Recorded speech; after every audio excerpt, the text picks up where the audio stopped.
Hey guys, welcome to another episode of Quick and Dirty Marketing Tips. My name is Zach Greenfield, and today we're going to talk about something that's so important in your websites and your advertising and so forth, and that is how to figure out your color treatment. So stick with us, and we're going to go over that real quick. All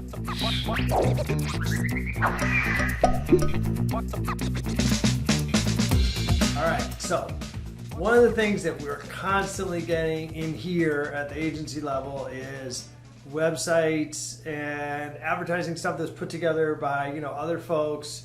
Not placing any blame or anything, but I was going to say the colors are a lot of times really crummy. So let me give you a little disclaimer for starters. One is I am definitely not the expert on making everything look great. Okay, however, I've learned a few things over the years, and one of those things is that you really need to have about 5 colors to work with that are brand related. On a logo, I think the 2 or 3 color rule is probably the way to go, but for your whole brand palette, kind of like what's usable across your websites, your emails, and all these different ads and collateral that you're going to need to create, we usually generate a 5 color palette for most of our clients. There's going to be 3 that are core, and then 2 that are kind of like, bonus colors, if you will, that sort of go along with the 3 core colors. Now, here's the other thing to consider, and there's a lot of this stuff on the web about this, but I'm bringing this up on this video today because I just see so much crummy shit come through here that we got to fix and or update and so forth. That clearly, it's an issue. I mean, flat out, a lot of people have this issue, and you may have this issue. So here's the other thing that you got to think about when you think about colors. You got your brand colors. That part's kind of easy. The thing that you got to do, though, is go to the other side of the color wheel. So if you got cool colors in your logo and your sort of branding, you got to go to the other side to some warm colors. Something is going to be contrasting. Okay, so if you got a warm color logo, then you're going to go to the cool colors. So you kind of got to go flip flop to the other side. And the reason you got to do this, you got to pick something from the other side or that's going to contrast, and you need to do that because you've got to have your calls to action and your buttons and so forth, and some way to create some punchy action items on your landing pages and your website pages and things like that. So in a lot of other videos we talk about buttons that we like to do, and how to do some mobile design, things like that. That stuff all sort of starts to crumble if you don't have this color palette thing really nailed down. So I'm going to tell you that if you can get the color thing organized where you have some contrasting action-based colors that people are going to draw, it's going to draw people's eye to it so they know that to click or whatever. And then you got your core brand colors, and then you can have, like I say, you got these bonus colors that are kind of like your backgrounds and, your text box things and, borders, and you can use those and lay those in other places to kind of jazz things up.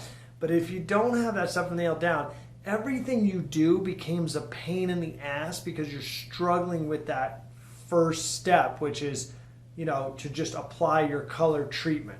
So if you haven't done this and you got a logo design or something like that, that was really a step further than where you should have started, which was starting with your brand colors and your full 5 color palette.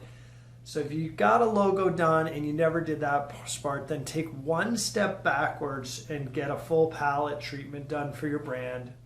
And then everything you want to go forward with, your ads, your pages, your webs, all these things you got to make, life's going to be so easy because you're just going to pull in from those 5 colors, and you're going to have your accent color, your action color, your boundaries and borders and backgrounds, and your brand and logo colors, and everything's going to gel all the time. And you're not going to have to explain yourself. Now, the other thing, too, is if you're hiring some of this stuff out, like you have somebody running ads, or you got somebody creating videos, or you got somebody doing your website and stuff, you don't want these people making shit up for you. You don't want them just coming up with their idea of how your stuff should look.